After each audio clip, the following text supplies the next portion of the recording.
আসসালামু আলাইকুম, সবাইকে শুভ দুপুর। চলে আসলাম দুপুরের রান্না নিয়ে। এই ফেসবুকে কাজ করতে এসে কিছু কিছু নিচু মনের মানুষের সাথে পরিচয় হচ্ছে, যারা ফলো দিয়ে সাথে সাথে আনফলো করে দেয়। কেন রে ভাই ফলো দিয়ে আনফলো করতে হবে? আমি একজন যদি আমাকে এসে ফলো দেয়, আমি সাথে সাথে তাকে ফলো ব্যাক দিয়ে দিই। আমি যাকে সাপোর্ট করি তাকে সবসময় সাপোর্ট করি, সবসময় ভালোবাসি। আর আপনারা কি করছেন ভাই? অহংকারী, হিংসুটটা আর হচ্ছে এই যে নিচু মনের মানুষের কোথাও জাগেনি, না এহকালে না পরকালে।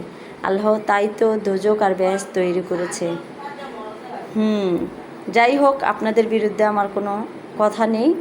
চলে আসলাম দুপুরে রান্না নিয়ে। আজকে দুপুরে হচ্ছে লাউ চিংড়ি আলু দিয়ে, আর হচ্ছে কালীবাউস মাছ বেগুন আলু দিয়ে ঝোল। সবাই ভালো থাকবেন, সুস্থ থাকবেন, আর যারা অসুস্থ তাদের জন্য রইল আমার দোয়া।